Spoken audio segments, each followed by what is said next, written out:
You're listening to a podcast from Cancer.net. This cancer information website is produced by the American Society of Clinical Oncology, known as ASCO, the world's leading professional organization for doctors who care for people with cancer. The purpose of this podcast is to educate and to inform. This is not a substitute for professional medical care and is not intended for use in the diagnosis or treatment of individual conditions. Guests on this podcast express their own opinions, experience, and conclusions. The mention of any product, service, organization, activity, or therapy should not be construed as an ASCO endorsement. Cancer research discussed in this podcast is ongoing, so the data described here may change as research progresses. Caring for a loved one with cancer can be challenging as well as rewarding, but you are not alone. In this series of podcasts, developed in collaboration with LIVESTRONG, Aditi, Narayan, and Mike Threadgould interview family caregivers who share their stories and offer advice for others facing similar situations.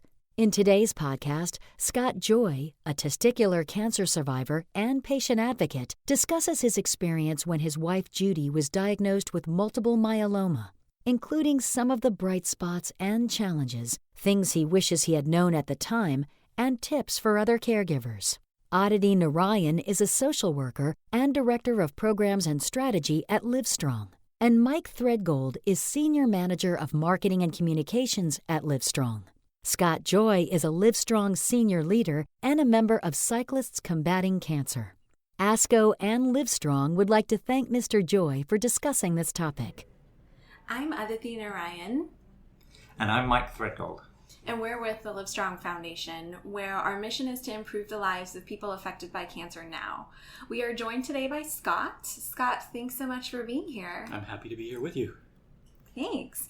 Can you tell us a little bit about who you are and your connection to cancer? Yes, I can. My name is Scott Joy, and I'm from the New Hampshire Seacoast. I'm a father of 4 adult children in their 20s. I'm a business technology professional, a tenor, a recreational cyclist, and a 15-year testicular cancer survivor myself, and a LiveStrong volunteer since my diagnosis. But I'm here to talk about my role as a caregiver for my wife of 26 years, Judy, who was a beautiful woman, intelligent, witty as can be, a novelist of 2 young adult science fiction novels. And unfortunately, 10 years after my diagnosis, she was herself diagnosed with multiple myeloma, which is a blood cancer, and only lived with the disease for about 3 months or so. So I'm here to talk about that. Thank you for sharing. And so, obviously, here we're talking about roles as a caregiver. What would be something you would share with somebody else who was facing being a caregiver and the challenges or the opportunities that they would face?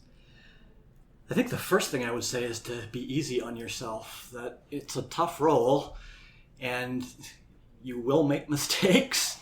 And if you can talk them through and mostly with yourself, just be kind on yourself. Do your best. Accept all of the feelings as they come. You'll have them all. Take help where you can get it. Be sure to take care of yourself, to step back and rest when you need to, and just do what you can. And would you say that those are things, hindsight is 20/20, right? Mm-hmm. So are those things that you did yourself? Did you, accept the feelings during the process, or was that something you wish you had done after? It's always a mix, right? So there are some things that I felt fairly prepared just because at that point I had 10 years of experience myself in the patient role. I had friends from the LiveStrong community. I felt I had lots of resources I could turn to, both for information and for emotional support and just for the practical, what should I do? But it's still hard, knowing that you can do it and feeling that you can do it are awfully different things. So, I did feel somewhat prepared, but I had a lot of learning to do along the way, just to feel like I'm not doing enough. There's got to be something more we can do. I'm doing too much. Judy's now feeling overwhelmed with all of the options I'm trying to provide to her, and she just wants to, talk to the doctor and get into treatment and not worry about all of the other things I might be able to do to help her. I'm going too far now. So I had a lot to learn. Yeah, it's Sounds like it. And so would you say that communication line between you and Judy seemed to be really important in keeping that open? It absolutely is important. I'm not going to say I got it right all the time, for sure, but I do think that her diagnosis actually helped our communication in some ways. She could now sort of suddenly understand some of what I'd gone through and appreciate it more. She told me at one point, I would marry you all over again, which is something I hadn't heard in a while. So there were good points. And I think we've spoken before, and we know at Livestrong we talk a lot about the fact that there are a lot of resources now for cancer patients to deal with their emotional challenges, and we provide those in different ways. But a lot of the time the caregiver is not aware of those challenges and the emotions that come with it. What were some of the challenges that you felt as a caregiver, which maybe was different to being a patient? Let me think about that. One of the things that was just so different is that in the patient experience, I sort of still felt like I was in control about decisions that needed to be made because it was all about me. And in the caregiver role, I had to realize that I'm not in control of anything. It really is about what she needs. And although I need to try to get all of the information I can and absorb all of that and help where I can, I also need to realize that what I want isn't what matters right now. It matters some, but it doesn't matter as much as what does Judy need. So that was a big change. And honestly, the realization that this is an incurable disease that she had. I had a disease that could be treated and cured. She had one that needed to be managed. And sort of coping with that from the beginning, that I am going to lose my wife. I don't know when.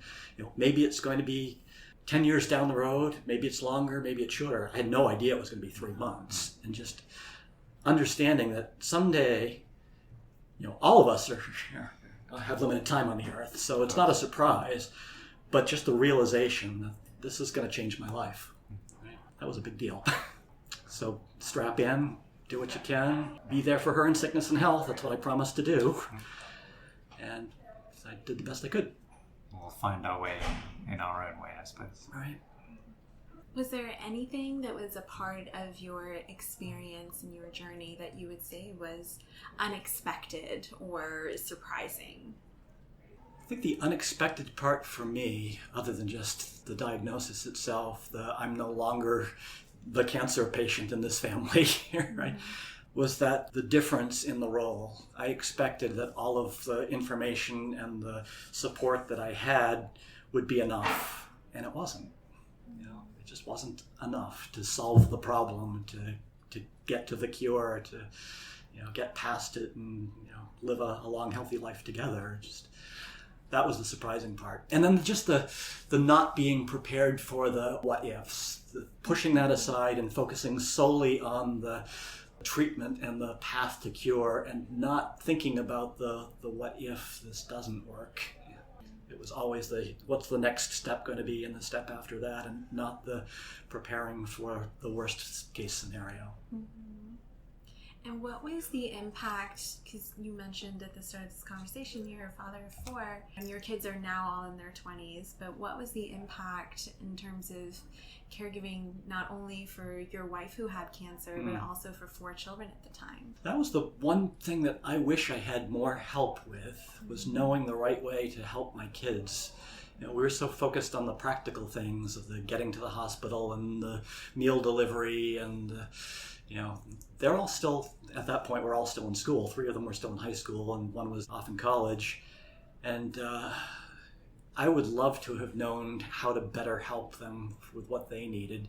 My sons in particular, I think, were maybe more, setting that aside and thinking, I'm going to class and I'm going to soccer practice. And I feel for mom, but, I'm also living my own life as a teenager, and I don't know yet still how that's impacted them and will show itself in the years ahead.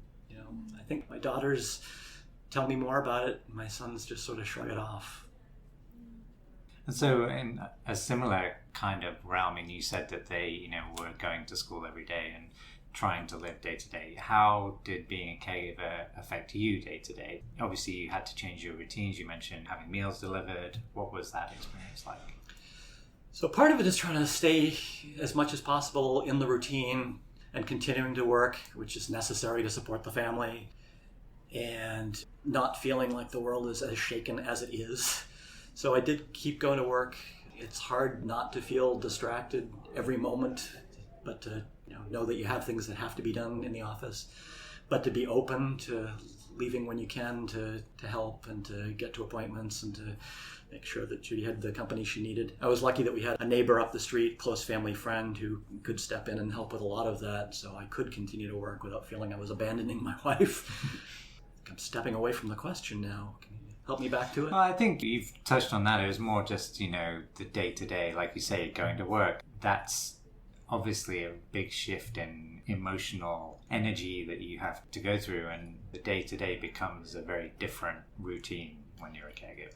Right, yeah, it really does. Between the mix of trying to stay normal and the needing to take on new responsibilities, things that Judy would have done. We were both working parents and were more partners before, and to have that shift where now, I've got to worry about making sure the house stays clean and the pool gets vacuumed and all of those things that just weren't on my plate before. And how much of it can I take on? How much is it fair to ask the kids to try to help with? And how much can we feel comfortable depending on other people? Again, take the help. People are offering it and want to help, so don't be embarrassed or worried that you're becoming a burden. If people are willing and able to do that, then by all means let them. It's good for everybody. Absolutely. So you mentioned that you had a neighbor who came in and stepped up and was really helpful to you. Who were some other people that really helped with your day-to-day caregiving tasks? I think a lot of the day-to-day caregiving fell to me and to Marnie, and the practical side of things, I guess, would be supported, of course, by the hospital staff and not just the doctors, but the nurses for certain. They have some emotional support resources. That's less on the practical and more on the emotional, but you can't get the practical done without the emotional help, or you fall apart. So that's certainly a big part of it, is just having somebody to lend an ear to keep you going. And you mentioned earlier the importance of taking time for yourself. Do you feel like you managed to do that? We hear from a lot of caregivers who they only do that when they reach the end of their rope. They don't do it early enough that it actually helps them through the process. They kind of get to this point where, oh God, I've got to take time to myself. Did you feel you went through that in a positive way, or was it a learning experience? I think it was a learning. It was a struggle to feel I was getting it right. There's some guilt when you step back and think, I'm not doing enough. I'm not filling the role I need to. I thought we were going to be doing this for years, so I wasn't sure, how much to pace myself. Pace yourself. Yeah, exactly. I did enlist family help. Now that I think of it, Judy has had 3 older sisters and a brother, and all of her sisters were able to come and spend some time. So I took advantage of that and didn't cancel my attendance at a business conference. So I escaped to Orlando for a few days in October, which I wouldn't have done if I had known, that was 6 weeks, I guess, from Judy's death. I wouldn't have gone. Sure. Absolutely would not have gone. But I got away for that. I stayed true to my commitment to go to the LiveStrong Challenge here in Austin. So I was expecting that was going to be my break. Right. And then I would go home and we would get ready for the bone marrow transplant that was planned in January, and we just didn't get that far. So I think I was pacing myself more than I would have if I had known, which should have been a good thing, right? I should have been taking the time I needed for myself. Exactly. It's so hard to know when a diagnosis has no defined limits. It could be 3 months, it could be 10 years. How do you pace yourself through that right. Such uncertainty? You obviously want to make the most of life, but you've got to find that balance of taking time for yourself and re-energizing yourself to be there for your partner or whoever it is that you're helping. So a difficult situation for sure. We've talked a little bit about your support systems. We've talked about Judy's family. We've talked about your neighbors and, perhaps other friends who were supportive. Were there any resources other than family and friends that you took advantage of or that you accessed that were really helpful for you and maybe for your children as well? The local Stratham Community Church, a lot of support from that group. Really friends and neighbors. The meals that kept coming, which they managed to pace well for us so that we weren't feeling completely overwhelmed by that too, which can be if everybody's trying to help so much that you don't know how to control the help as it comes in. We didn't have to. We had somebody who was helping with that. I think really just the knowing how to help my kids and more family resources than practical resources, I guess. If we'd had other people who had been, let us take the kids for the day, or because the only help there was people who were trying to talk to the kids about their experience, and the kids didn't want to have those conversations.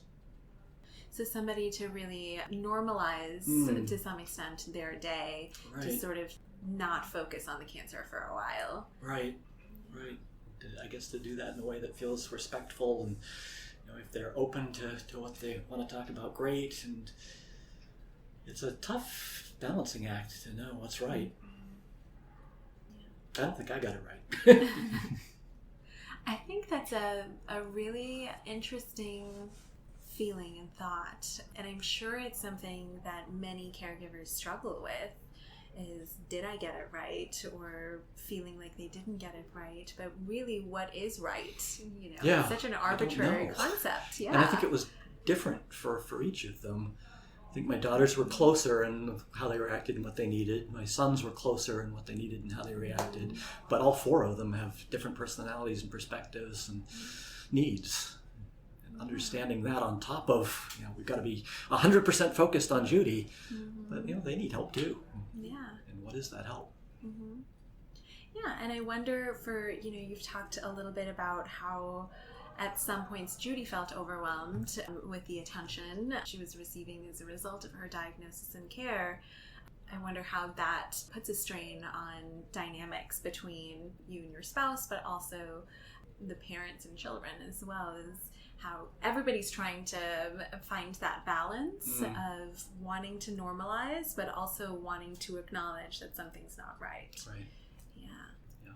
And the other complicating factor was, of course, the difference that all of the pain medications had in just Judy's behavior, some of which is just, alertness and ability to understand. And, opioids really take a toll when you're so dependent on the pain medications to not, feel terrible all of the time.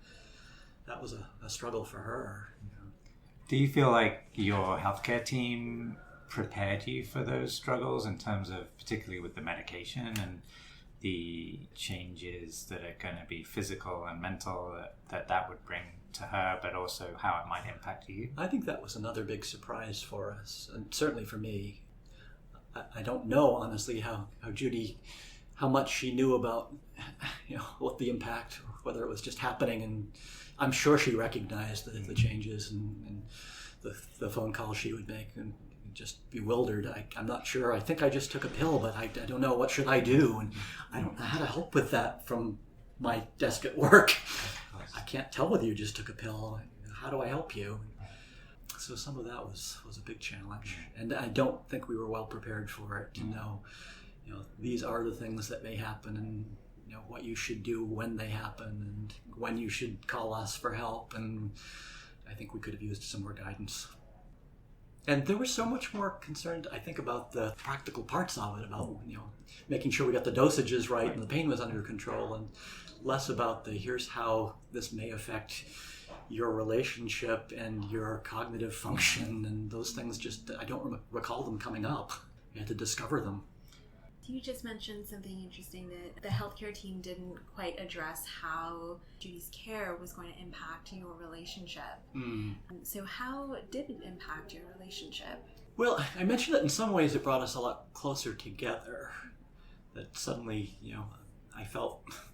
we felt that we had something we needed to solve, to go through together, that she felt oh, all of that experience you have from LiveStrong in the cancer community suddenly is relevant to me. It's not something you're off doing. It's now part of our life. And I thought that was, positive and healthy.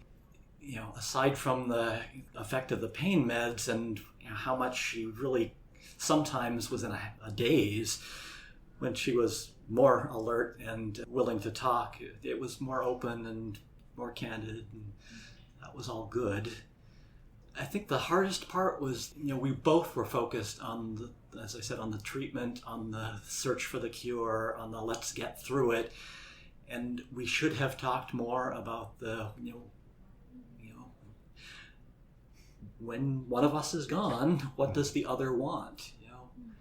I'm now navigating through how can I continue to have Judy be part of the kid's life, affect what we do as a family, carrying on the traditions and all of the decisions that had to be made after her death about care for the kids and her own services and all of that. It's just, I would love to have known because she told me, not because I can figure it out. And I can figure a lot of it out because we spent 26 years in marriage, and years before that we met in high school and we were high school sweethearts. So all of that, I can figure a lot of it out, but I wish we had talked through more of it, which is so hard to do, because you don't want to concede.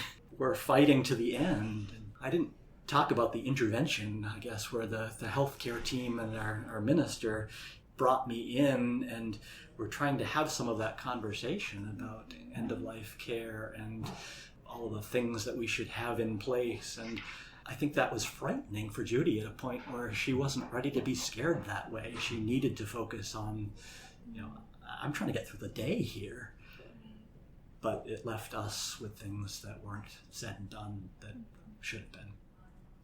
It's so hard. Yeah, it is. Are those things that you found yourself thinking about, but you didn't feel like it was the right time to bring it up with Judy? I had some of those times like out on my bike, right? So part of my keeping it normal was finding time. I wouldn't do the long rides, Normally I would have a long weekend training ride and I would maybe do an hour instead of half a day. But certainly while I'm out, that's what my mind is going through, is some of the what if scenarios and trying to push them out and saying, I can't think about that, but I have to. So I did have some of that. And then it's, can I talk to you about it? Should I talk to you about it? And it never felt right. It's always, you're not ready for that, and I don't think it's the time. We've set this series up about caregivers and the phrase caregiver. Do you identify with that phrase? A lot of people use kind of different terms to talk about this role that you take on in supporting somebody that's going through a disease. Does that identify with you? It's an interesting question because I hadn't really thought about it until you posed it, because caregiver is one that you can grab onto, like survivor. That initially the thing is, that's a word that I can use to describe this. It's a shorthand and everyone will know what I mean. And then you start to think about it intellectually, and so what else does it mean? And how do I react to it if I think about it instead of just accept it? And it starts to sound a little bit more clinical. And I think, how is that different from the healthcare professional role and what the nurses and doctors do? Aren't they caregivers? And does it feel more like housekeeper? So it doesn't have the same love to it that maybe I would want. And so, I just think of myself as Judy's husband. And that says so much more to me, where, it doesn't necessarily mean what caregiver does, but it's the word I would choose for myself still. And caregiver was just one that I accepted because it was handy. Makes sense. And I think, like you say, if you think of yourself as husband and wife, just because one of you has something in their life that needs support doesn't change the fact that you're still husband and wife, and those relationships are built on love and support and doing whatever is necessary. So, giving that change a label isn't necessarily a value to caring relationships. And it's interesting to think about it that way.